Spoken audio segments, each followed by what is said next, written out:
Hey, help support the show by becoming a member on Patreon or YouTube. This is the best way to help me as a creator, and so thank you and go Cavs. All right, well, the Boston Celtics, they decided they are not going to wait to rebuild. They are not going gently into that good night because they didn't waste a single second blowing this team up. And honestly, I don't really blame them. All things considered, I would say the Boston Celtics just did a pretty damn good job getting under the second apron and taking a realistic approach to this season because, look, their chances at winning the title next year basically went out the window when Jason Tatum went down, right? Maybe there was a sliver of hope that he could return before the playoffs began next year, and maybe you'd have a chance then. But Brad Stevens and the Celtics front office, they said we're not banking on that. We're not gonna spend a full season in purgatory while paying the cost of being in the second apron. Most people assumed that they would make some moves, but right away, like as soon as the floodgates open, they've already made two major trades that shake up the foundation of a core that just won the championship a year ago.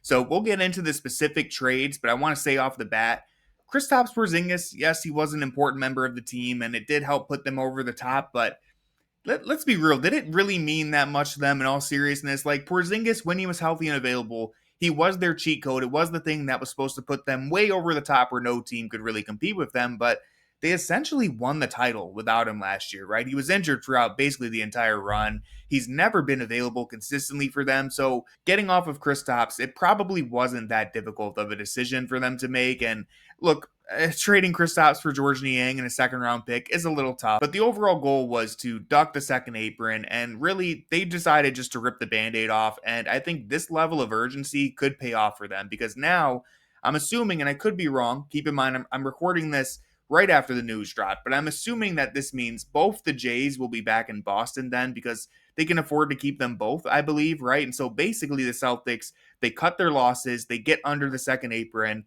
and now they're trying to jumpstart the next era of Jason Tatum and Jaylen Brown on your team because clearly those two have proven that they're enough to win you a title. And so if you're under that second apron and then you have some flexibility to retool that roster and what was already going to be a down year next year anyways because the Tatum injury, why not go for it? So looking at the first trade that Boston pulled off last night, they flipped Jrue Holiday back to the Blazers for Anthony Simons and 2 second-round picks. Now, Holiday was a huge part of Boston's title run. He's been one of the best role players of the last decade. He's an all-star caliber player, so calling him a role player is probably a little bit of a disservice, but you know what I mean. Holiday, he's a winner. He's an elite point of attack defender. He's capable of playing with or without the ball on offense, which really helped the Celtics. He shot 43% from deep the year that Boston won the chip, so that was huge. Look, we all get how helpful Jrue Holiday is. With that said, the dude is 35 years old, and I think everyone can tell you that if you watch the Celtics last year, Jrue was starting to decline a little bit last season. He was losing some of that juice, not all of it,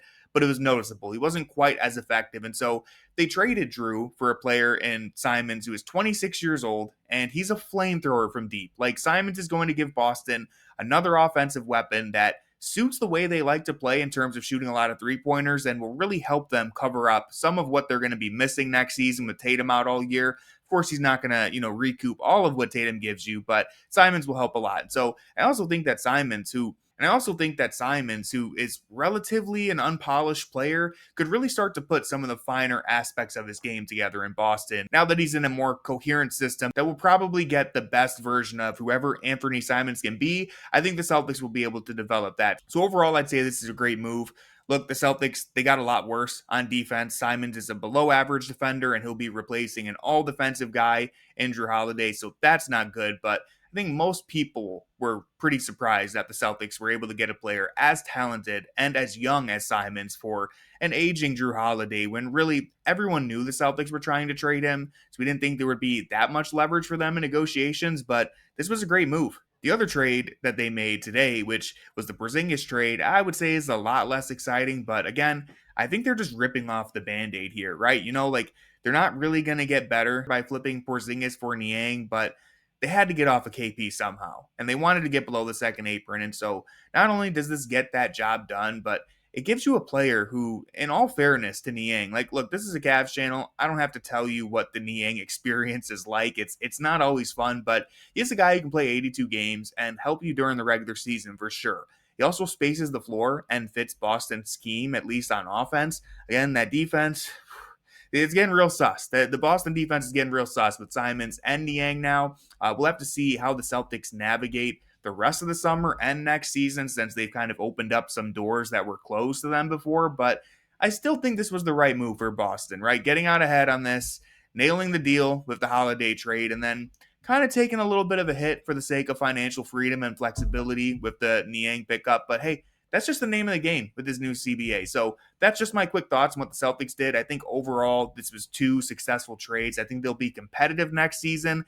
I also think there could be more moves on the horizon, so I want to be cautious before making any predictions like that. But if you're the Cavs, you're still feeling pretty confident that the Eastern Conference is all yours for the taking, right? I don't think Simons or Niang make you feel uncomfortable if you're a Cavs fan. In fact, I think Boston just gave you some very important gaps that you can attack if you were the Cavs guards, right?